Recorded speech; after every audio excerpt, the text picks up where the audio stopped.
dia, irmãos, nas paz.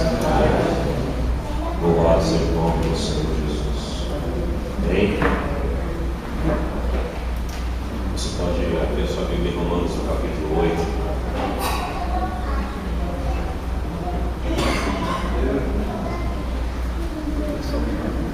Romanos, capítulo 8.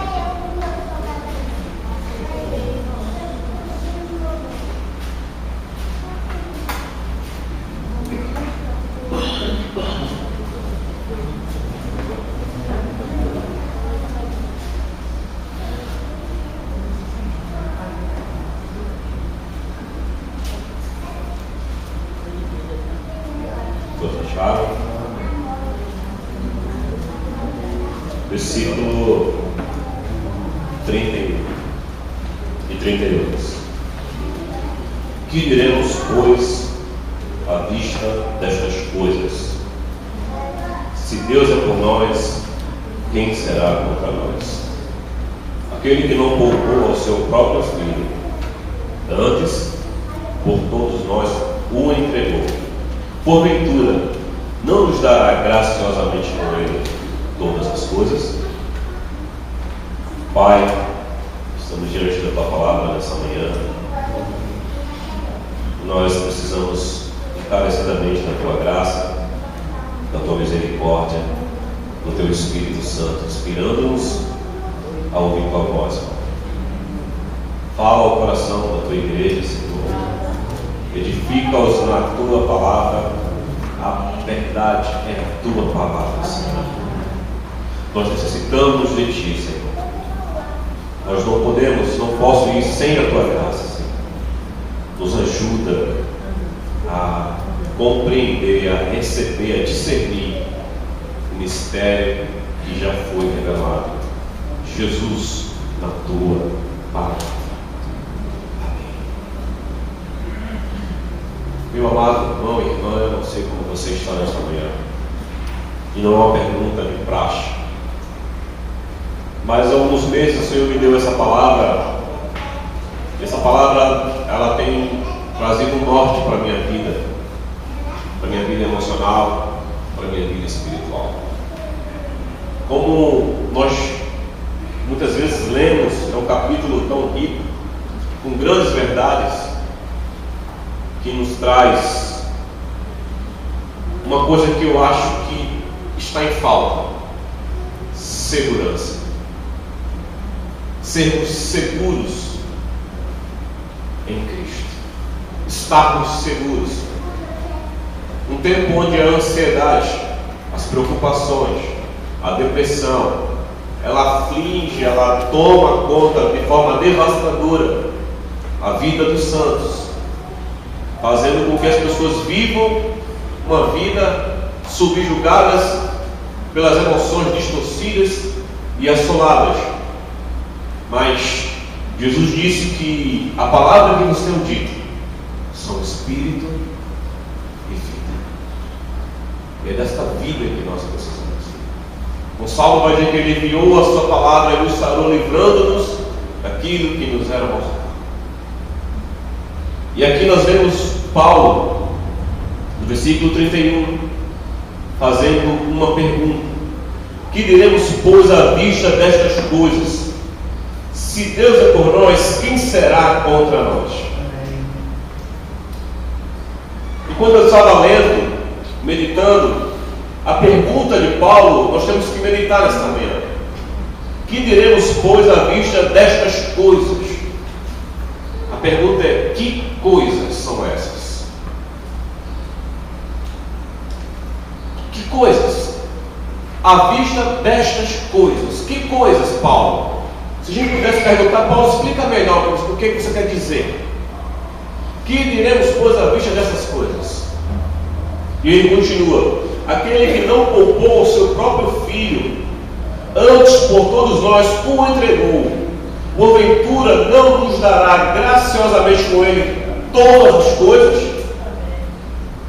E a segunda pergunta é: que todas as coisas são essas? Agora, a base de todas as coisas e a vida vista dessas coisas está no fato de que Deus não poupou a Jesus.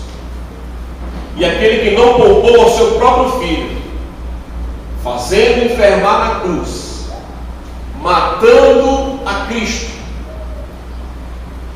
Você sabia que foi Deus que matou Jesus? Não foram os romanos. Para que eu e você obtivéssemos uma eterna redenção. E por causa da morte de Cristo, nós temos algumas coisas essa manhã para entender o que Paulo quer dizer. Em Romanos, no capítulo 8, versículo 3, você pode ver o versículo 3. Vamos tentar ver à vista dessas coisas.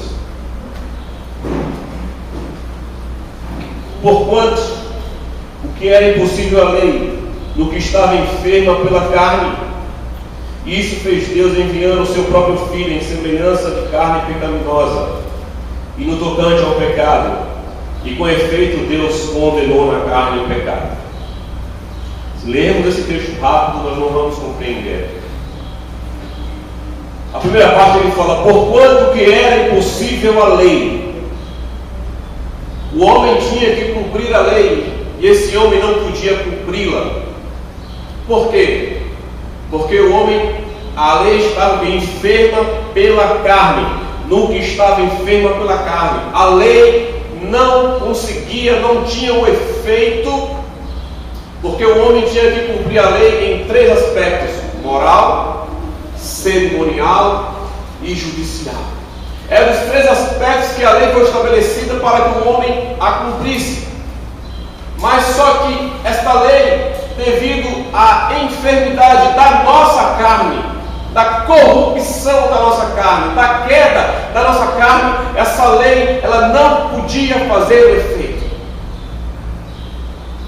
Por isso que a lei tem uma finalidade, como diz em Romanos 10:4, porque o fim da lei é Cristo, para a justiça de todo aquele que crê. A lei tem uma finalidade: apontar para um substituto, apontar para alguém que pudesse cumprir esta lei, já que eu estava debaixo da condenação da lei, das ordenanças da lei, e eu não podia cumprir no aspecto moral, judicial e cerimonial. A lei apontava para alguém que pudesse cumprir essa lei por mim. E Deus envia Jesus e não poupa Jesus. E Ele vai fazer com que eu e você tenhamos esse substituto. E esse substituto tem um sacrifício vicário. O que é isso, Flávio?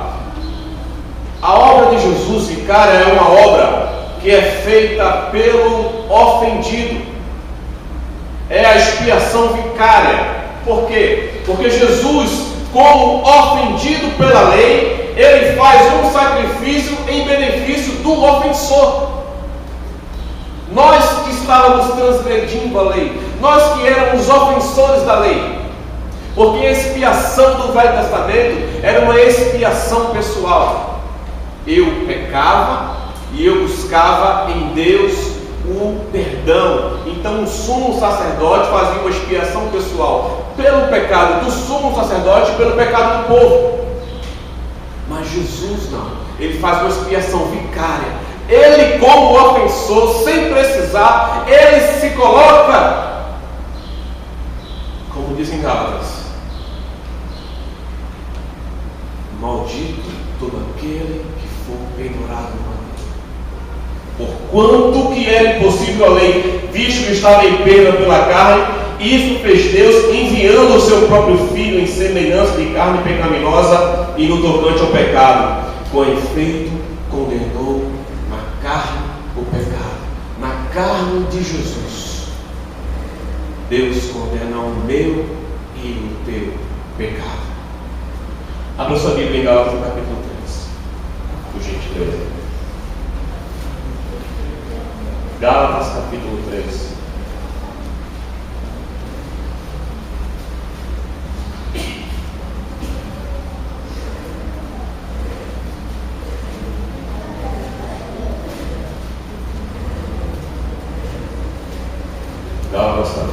10. Versículo 10. Todos quantos, pois, são das obras da lei, estão debaixo de maldição. Porque está escrito: maldito todo aquele que não permanece em todas as coisas escritas no livro da lei para praticá-las. É evidente que pela lei, Gálatas 3, versículo 10, já estou no 11. É evidente que pela lei ninguém é justificado diante de Deus, porque o justo viverá pela fé. Ora, a lei não procede de fé, mas aquele que observa os seus preceitos, por eles viverá. Cristo nos resgatou da maldição da lei, fazendo-se Ele próprio maldição em nosso lugar, porque está escrito: maldito daquele que for pendurado no madeiro. Observe que nós não podíamos cumprir a lei, mas Jesus nos resgata da maldição da lei. E qual é a maldição da lei? De nós não podermos cumprirmos com esta lei. E a lei dizia que toda alma que pecar, esta morrerá. Estávamos debaixo de uma sentença, debaixo de uma realidade separada de Deus. E no versículo 14: para que a bênção de Abraão chegasse aos gentios em Jesus Cristo, a fim de que recebêssemos pela fé o Espírito prometido. Em Jesus nós recebemos a promessa, e pela fé recebemos o quê? O Espírito prometido. Veja no versículo 5 de Romanos 8.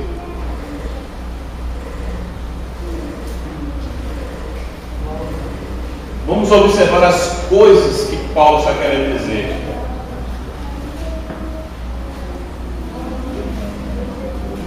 Romanos capítulo 8.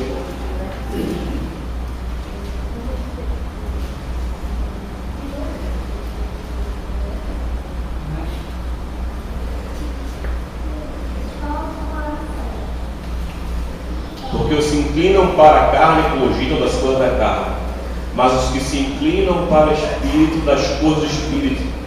Porque o pendor da carne dá para a morte, mas o do Espírito para a vida e paz. Por isso o pendor da carne é inimizade contra Deus, pois não está sujeito à lei de Deus, nem mesmo quando está. Portanto, os que estão na carne não podem agradar a Deus. Vós, porém, não estáis na carne, mas no Espírito. E se de fato o Espírito de Deus habita em vós, e se alguém não tem o Espírito de Cristo, esse tal não é dele. Observe que agora Paulo vai começar a introduzir nesse capítulo a vida no Espírito, andar no Espírito. Vós não estar na carne, debaixo da lei, mas agora no Espírito. E o primeiro feito de Deus em Cristo Jesus, de não ter poupado todas as coisas, é que nós agora temos acesso ao Espírito, selo do Espírito Santo. Efésios vai dizer que o Espírito Santo é o penhor da nossa herança, até o resgate da propriedade. O Espírito Santo é o selo, é a entrada, é o pagamento inicial que vai garantir na volta de Jesus o resgate da sua igreja. Como ele disse que aquele que não tem o Espírito, esse tal não é dele. Meus irmãos, nós saímos da maldição da lei, porque Jesus nos resgata da maldição da lei e imprime dentro de mim, de você, o Espírito Santo de Deus, para que nós hoje pudéssemos e possamos andar no Espírito, para não satisfazer a vontade da carne. E ele continua no versículo 14: pois todos que são guiados pelo Espírito de Deus são filhos de Deus. Nesse verso tem duas coisas importantes. Pois todos que são guiados pelo Espírito. Essa palavra guiado, no sentido original grego dela, literalmente, quer dizer o seguinte: conduzir, segurando com as mãos, levando deste modo ao destino final. A palavra guiados pelo Espírito aqui tem a ideia de alguém que está segurando pela mão, guiando até um destino final. Literalmente, a palavra guiado no grego é isso. Não sei se você entendeu. Que a realidade do Espírito Santo na nossa vida é que esse Espírito segura-nos e assegura-nos para que nós possamos chegar a um destino final, a um propósito, a um fim. E a figura disso é de um animal. E qual é a figura que nós somos? Somos ovelhas. É o pastor que vai conduzindo a sua ovelha ao destino final. Nós temos a vida e a obra do Espírito Santo em nós, para que nós possamos, por meio do Espírito Santo, irmos ao destino pelo qual o próprio Deus já estabeleceu para mim e para você, seguindo os passos de Cristo. Mas ele não fica só nessa questão. Ele vai dizer uma segunda coisa: os que são guiados pelo Espírito de Deus são o quê? Filhos de Deus. Eu observo que muita gente valoriza muito os títulos. Hoje está uma moda de apóstolo e já está em meio que desuso. Eles estão criando agora outras coisas mais high-tech, high definition, né? Algo mais com neon, com luz. Tem que ser algo mais forte. Então, apóstolo também está um pouco em desuso. Mas ninguém valoriza a condição. O que vai dizer em Efésios que ele quebrou a parede de separação e de ambos os povos fez um pelo seu sangue, nos fazendo sermos seus filhos. Nós recebemos a condição de sermos filhos de Deus. Aleluia. João vai dizer: veja com grande amor com que ele nos amou, que nós podemos ser os seus filhos. Muitos lutam pelo título de pastor, pelo título de missionário, pelo título de pregador, mas só o título, meu irmão, de ser filho de Deus não tem esse poder. Porque esse título é uma realidade, porque o título pastoral passa, o título de cantor passa, mas de filho não passa, vai para a eternidade. Porque o Espírito Santo vai nos levar ao destino final, se eu e você somos filhos de Deus. Que segurança, sou de Jesus, né? Como diz um hino, nós estamos seguros dessa realidade. E aí ele vai dizer assim no verso 15: por que não recebeste o espírito de escravidão, para viverdes outra vez atemorizados? Mas recebestes o espírito de adoção, baseado no qual clamamos: Abba, Pai. E a pergunta é, desse verso 15, é com o que eu falei no início. Muita gente vivendo aterrorizada nas suas emoções. Muita gente vivendo o terror emocional, do medo, do pânico, do desespero, porque as coisas da vida, as assolações da vida, as tribulações da vida, elas podem, devem e vão acontecer nas nossas vidas, mas elas não podem nos tirar a consciência da realidade que nós não recebemos um espírito de escravidão, nós recebemos um espírito de adoção, no qual clama: Abba, Pai. E o clamor que esse Espírito gera em mim, Abba, Pai, porque a palavra Abba aqui é Pai, e essa palavra Abba, ela tem uma ideia de pai, uma questão paternal, de relacionamento. Porque senão o texto teria uma redundância. Abba, que é pai, e pai o segundo pai que está escrito. O primeiro pai tem a ideia relacional. É o pai que criou, que gera, o pai, que é o Abba. Então o espírito de adoção nos dá uma relação agora com Deus para nós o chamarmos de pai.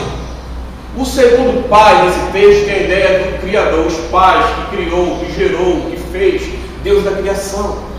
Mas para nós que somos filhos, nós não nos relacionamos com o pai da história, nós nos relacionamos com o nosso pai. Amém. Fala de relacionamento, de intimidade. Porque o espírito de adoção nos faz agora ter uma realidade com o nosso Pai, com o nosso Paizinho, com o nosso Painho.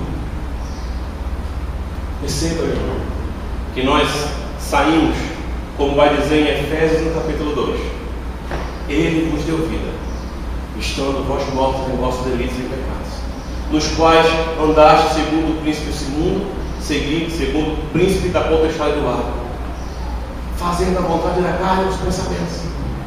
Éramos por natureza filhos da ira, como também os demais. Estávamos sem Deus no mundo, sem Cristo, sem esperança, estranhos às alianças da promessa. Mas Deus em Cristo Jesus nos resgata da maldição dessa lei. Em Colossenses 2,14 ele diz que ele cancelou o escrito de dívida que constava em ordenança contra nós. Ele em Gálatas resgata, em Colossenses ele cancela, ele anula, para que nós pudéssemos, por meio de Jesus, receber a vida no Espírito. No versículo 16, o próprio Espírito testifica com o nosso Espírito que somos filhos de Deus. Essa testificação não vai vir de ninguém, de nenhum homem. É a própria vida no Espírito confirmando que nós somos filhos de Deus. O que diremos, pois, à vista destas coisas? Do sacrifício de Cristo, da obra do Espírito Santo, da nossa filiação, que Paulo está falando lá no versículo 31, mas está citando o contexto. E o que constrange no versículo 17 é o seguinte: ora, se somos filhos, somos também herdeiros, herdeiros de Deus e co-herdeiros com Cristo, se com Ele sofremos, para que também com Ele sejamos glorificados. Essa filiação, ela não é uma filiação comum. Nós não somos filhos em nós mesmos, e resumindo essa filiação em nós mesmos.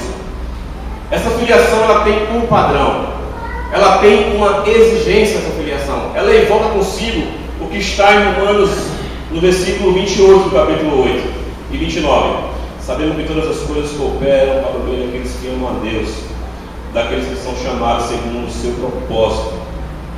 Porquanto os que de antemão conheceu, também os predestinou para serem conformes à imagem do seu Filho, a fim de que ele seja o primogênito entre muitos irmãos.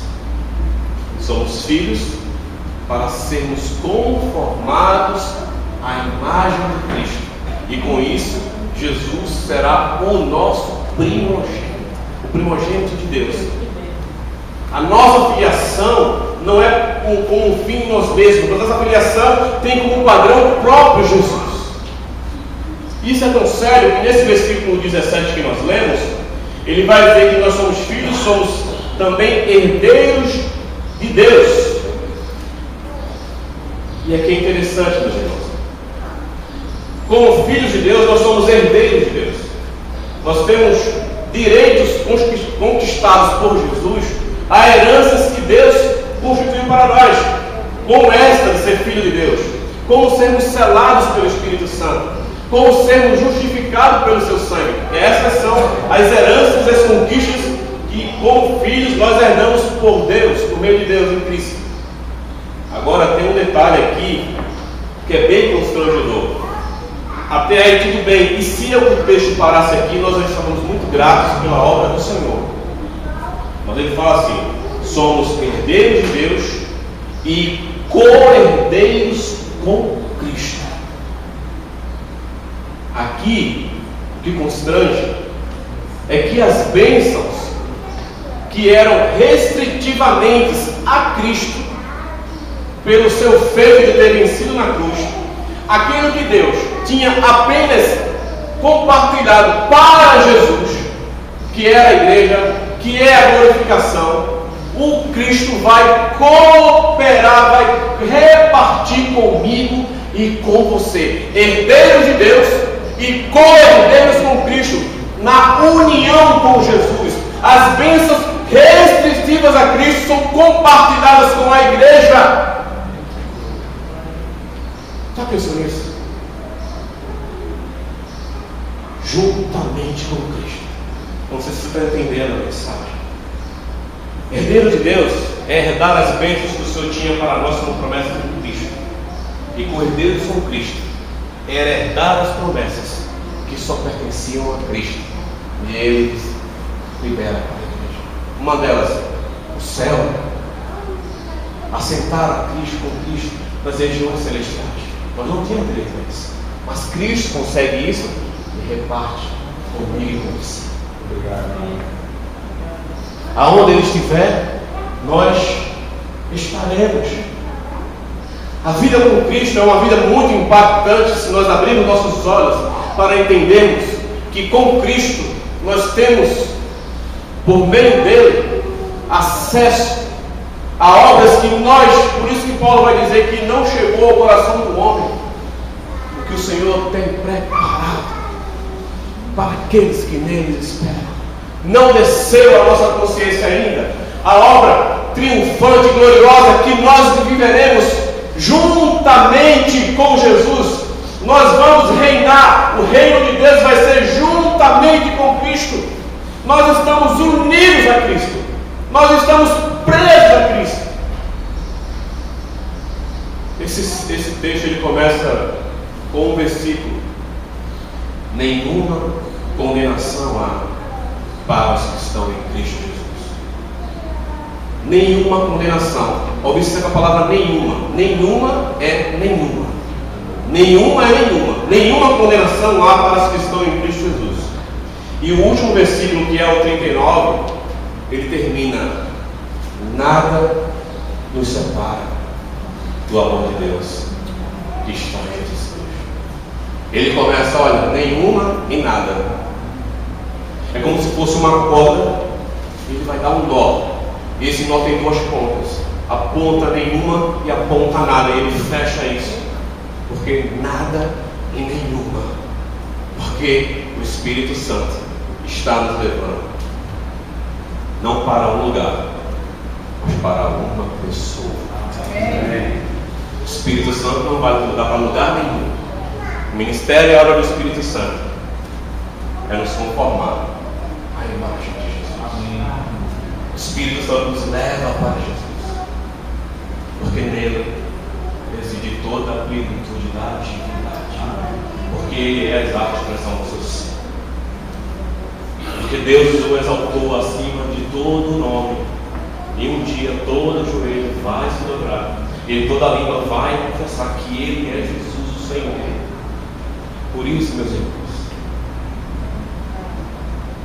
esquecendo-me das coisas que para trás ficam, esqueça o passado. Você recebeu um espírito de adoção que clama Abba, Pai, que se relaciona com o Pai. Esquecendo-me, prossigo para o alvo da soberana vocação. O alvo é Jesus. O alvo da pregação é Cristo. O alvo da adoração é Cristo. O alvo das relações é Jesus. Quando vos reunis, um tem salmo, um tem hino, outro tem cântico espiritual. Para quem? Para Cristo. Porque Cristo em todos, como diz Efésios, Cristo em vós, a esperança da glória. Cristo manifestado corporativamente na igreja. O Cristo que vai ganhando a igreja. Cristo em vós, a esperança da glória. E Paulo disse: eu oro, ó Gálatas, eu sinto dores de partos, para que Jesus Cristo seja gerado em vós outros. A preocupação de Paulo não era trazer conceitos judaicos, mas era que Jesus Cristo habitasse na vida de cada membro de cada igreja.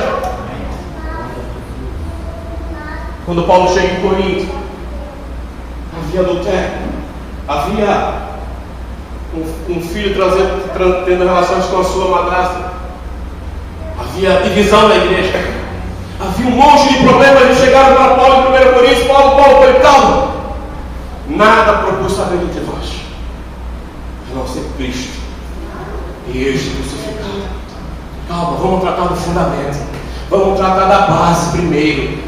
tratar do que é oportuno, porque se nós vivemos o Evangelho sem Cristo, não tem, primeiro que não tem Evangelho. Se não tem Cristo, lógico que não tem Evangelho, porque Evangelho só Cristo pode gerar. Não dá para viver desta forma. É por isso que no versículo 18, se você entender, tudo é uma sequência: herdeiro de Deus, co-herdeiro com Cristo. Aí ele vai dizer assim: porque para mim tenho por certo que os sofrimentos do tempo presente não são para se comparar com a glória por vir a ser revelada em nós. Não é a nós, é dentro de nós.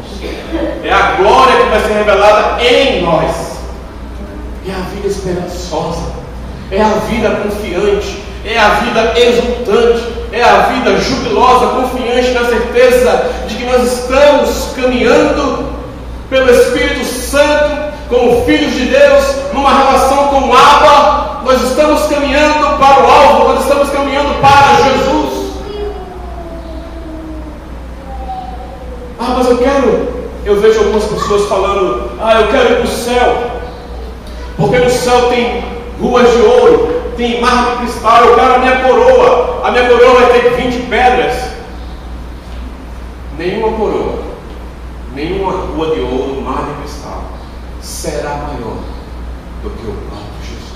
Amém. Nada pode ofuscar a sua glória e a sua majestade. O seu maior prêmio e o meu maior prêmio é quando nós ouvimos: vinde, benditos do meu Pai, entrai no descanso eterno. Ouvir isso será um grande prêmio para mim e para você no juízo do Senhor. Então muitos ficam lá porque lá tem, meu irmão, se no céu não tivesse mar de ouro, nem rua de ouro, nem mar de cristal, mas tivesse rua de barro e um rio qualquer, mas se tiver Jesus, é lá que eu quero estar em você, porque Ele é a expressão. Porque com o seu sangue Ele comprou para Deus povos de todas as tribos, línguas e nações. Mas Ele só não compra, e Ele constitui esse povo comprado reinos e sacerdotes. Ele nos coloca numa posição especial de filiação e de ministério no reino com Ele. E eu me pergunto: o que é que nós queremos mais do que isso? Sempre brinco que esse texto é o texto do diazepam espiritual, que você descansa nele. Porque é tanta preocupação. A gente fica, mas saber que nós temos o Espírito Santo, que nós somos filhos de Deus, que nós somos herdeiros de Deus nas heranças que nós já recebemos e que nós temos recebido e vamos receber. Ele recebeu sozinho e Ele, como primogênito, falou: eu quero repartir com você. Eu quero repartir com você. Veja que maravilha é o nosso Senhor e Salvador Jesus Cristo. Veja que distorção tem sido vivida nas pessoas. Veja que lixo, me desculpa a expressão, é pregado, vendendo bênçãos. A maior bênção é poder um dia dizer o que Paulo disse: olha, eu sou hebreu dos hebreus, quanto à lei fariseu irrepreensível. Eu tenho cidadania romana, eu nasci criado aos pés de Gamaliel. Eu conheço grego, hebraico, aramaico e latim. Era a formação paulina de Paulo. Eu tenho um pai judeu e mãe judia e pai romano. Eu tenho cidadania, eu tenho o green card da época. Eu estava sendo cotado para assumir a escola judaica. Porque quando fala que ele sentava aos pés de Gamaliel, porque era uma seleção da seleção. Havia uma seleção para entrar na escola judaica. E Gamaliel, o grande mestre, ele selecionava alguns para estar aos seus pés. E Paulo estava, segundo a história, sendo cortado para assumir o lugar de Gamaliel. E Paulo vai dizer assim: olha, eu tinha tudo isso. Eu tinha a honra de um fariseu, quanto a lei era irrepreensível. Eu cumpri a lei até entender que este que tem o porteiro todas as coisas, por causa da excelência do conhecimento de Cristo Jesus, meu Salvador, pelo amor do qual perdi tudo. E E às vezes a gente vê alguns testemunhos, o cara chega aqui, meu irmão, quando eu era rico, eu perdi carro, eu perdi. Sim, meu irmão. Nós somos mordomos. Eu perdi todas as coisas e as considero como refúgio, como excremento, para ganhar aqui. Cristo. Paulo não tinha nenhuma intenção ministerial. Paulo não tinha nenhuma intenção de querer aparecer. A grande intenção de Paulo é dizer: não é bom que o homem se glorie, mas se gloriar, se glorie na cruz de nosso Senhor Jesus Cristo. Em nenhum momento a gente pode se gloriar, mas na cruz ele disse: vou dar um precedente para vocês, se gloriem, porque a cruz de Jesus é o que marcava Paulo quando ele vai dizer em Gálatas que não vivo, não mais eu, mas Cristo vive em mim, e a vida que eu vivo nessa carne, eu vivo pela fé no Filho de Deus. Observe que Paulo tem como objeto Jesus, ele está firmado em Jesus, ele tem como meta Jesus, a sua explicação é Jesus, o seu propósito é como Cristo. Quando chega em Romanos 11, ele vai dizer assim: ó, profundidade da riqueza, da sabedoria e do conhecimento de Deus. Os comentaristas falam que ele chega no capítulo 11 sem fôlego, ele começa a adorar, ele começa a profundidade da sabedoria e do conhecimento. Quem foi que o instruiu? Quem instruiu a mente do Senhor? Quem foi o seu conselheiro? Ele vai perdendo palavras, ele vai se perdendo nas palavras, porque ele fica vislumbrado por Jesus. Eu percebo que, de uma forma geral, quando eu falo igreja do Senhor, eu não estou falando daqui, tem perdido o vislumbre pelo Senhor Jesus, tem perdido a intenção por Jesus. Jesus é relativo, é o teu Cristo, meu Cristo, e não é esse. Que diremos, pois, a vista dessas coisas? Essa é a pergunta. Porque não tem resposta. A pergunta não traz uma resposta, porque não consegue vazar com a resposta. Porventura, não nos dará graciosamente, juntamente com Ele, todas as coisas? Observe da filiação do cordeiro, deixa-se a linha. Nos dará juntamente, graciosamente com Ele, todas as coisas. E aí no versículo 33, ele vai dizer assim: pois bem,